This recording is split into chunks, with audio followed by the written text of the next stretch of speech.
Na semana passada, a bancada do Rio sofreu uma derrota em Brasília na disputa pelos royalties do petróleo. O Supremo Tribunal Federal derrubou a liminar que obrigava o Congresso Nacional a examinar em ordem cronológica mais de 3 mil vetos presidenciais em pauta. Com isso, o Congresso marcou para hoje a apreciação do veto à lei que estabelece a distribuição dos royalties também para os estados não produtores. Se o veto não for mantido, só o estado do Rio perderá 4 bilhões de reais este ano e outros 59 bilhões até 2020. Vamos ao vivo a Brasília. A repórter Manuela Castro traz a expectativa para a votação de hoje. Boa tarde, Manuela.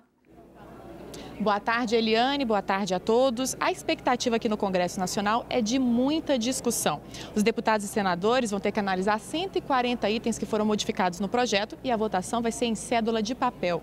Ao meu lado, o deputado Alessandro Molon, do PT do Rio de Janeiro. Olá, boa tarde, deputado. Vocês já tiveram uma perda aí no STF, a minoria aqui no Congresso. Como é que vocês pretendem aí reverter essa situação a favor dos estados produtores? Em primeiro lugar, no Supremo, nós perdemos apenas a concessão da liminar que havia sido dada pelo ministro Fux, sem que o mérito do mandado de segurança, que eu impetrei, tenha sido julgado. E, ademais, nós ainda não tocamos no mérito dessa proposta que o Congresso quer aprovar nessa noite. É uma proposta que afronta claramente a Constituição. Eu tenho muita convicção de que o Supremo não vai permitir isso quando esse julgamento chegar ao Pleno do Supremo. E o Supremo há de conceder uma nova liminar para evitar que haja uma imediata redistribuição dos royalties. Por quê? Porque essa derrubada do veto atinge contratos já em vigor. Isso gera uma enorme insegurança jurídica para o país e, além disso, vai criar uma guerra federativa entre os estados sem precedentes. São dias difíceis que se aproximam para o país. Eu espero que o Congresso hoje tenha um bom senso de não derrubar esse veto da presidente. Se vocês conseguirem modificar aí essa ideia de que a regra já vale para os contratos firmados, dá para negociar? O nosso único problema nesse momento é a mudança das regras do jogo no meio do jogo. No meio do jogo não se mudam as regras do jogo, ou seja, para os contratos já firmados, para os campos já licitados, nós defendemos que os novos percentuais não se apliquem apenas para os campos futuros.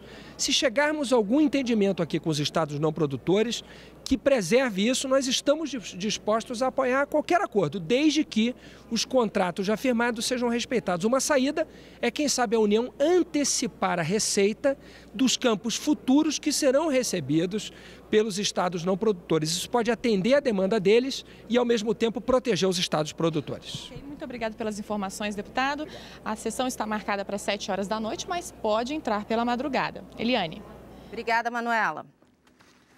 Aqui no estúdio eu converso com Miguel Mirili, que é professor de Direito do Petróleo e Gás da Fundação Getúlio Vargas. Boa tarde, professor. Boa tarde. Caso esse veto seja realmente barrado, quais são as alternativas para os estados produtores? Caso o veto seja derrubado, a alternativa mais imediata e clara é a ação direta de inconstitucionalidade e muito provavelmente pode ser proposta pelo governador do estado do Rio de Janeiro, estado do Espírito Santo, que são os dois estados produtores que mais perderiam a arrecadação nesse caso. E na ação se pediria uma liminar para que essa derrubada de veto não tivesse efeitos, ou seja, mantivesse a distribuição atual. É mais fácil para o Rio e os estados produtores encontrarem uma vitória, terem uma vitória jurídica do que política, já que esse processo... Pelo visto, a vitória política está sendo perdida batalha por batalha. Primeira batalha, a aprovação de um projeto de lei. Por questões políticas, a presidente vetou a nova redistribuição de royalties. E essa nova batalha vai ser travada hoje à noite com a votação pela sessão.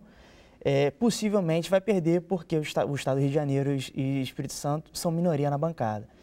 E, em razão disso, não resta outra alternativa senão recorrer ao Poder Judiciário e aí, nesse caso, é diretamente ao STF. Agora, a reivindicação desses estados produtores, ela é legal. Ela tem uma base legal sólida. Sim, tem uma base legal sólida, inclusive já respaldada em casos semelhantes que o STF já julgou, que entendeu pela natureza do royalties, principalmente pela natureza indenizatória.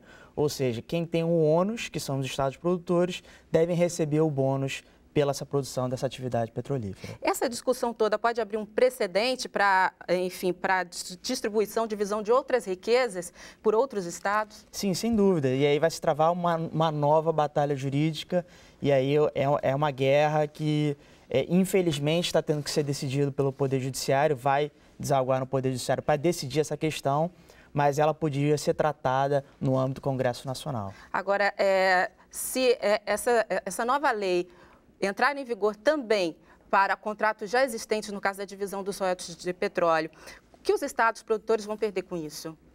Vão perder a arrecadação, vão ter que renegociar contratos que já têm, inclusive, com a própria União, em que esses recebimentos futuros de royalties dos contratos já em vigor servem como garantia aos empréstimos concedidos, principalmente ao Estado do Rio de Janeiro, em função dos investimentos realizados aí para Olimpíadas e para a Copa do Mundo.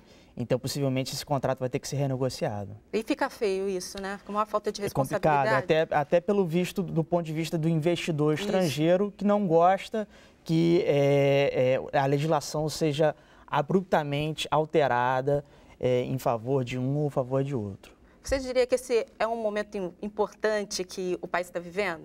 Sim, é um momento importante e o mais importante de se ter em mente é que deveria se ter uma convergência de interesses. E, infelizmente, não está tendo um consenso e essa falta de consenso acaba com uma ação direta de constitucionalidade, pedidos liminares, e aí vai ser uma ação atrás da outra. E com isso o tempo vai passando? E com isso o tempo já vai passando, a lei já foi aprovada já há 4 meses e nada foi decidido ainda. Mireli, obrigada pela sua participação no Repórter Rio. Boa tarde. A seguir, professores das redes estadual e municipal convocam protestos e uma paralisação para pedir reajuste salarial e melhores condições de trabalho. E o segundo dia do julgamento do ex-goleiro Bruno, em Minas Gerais.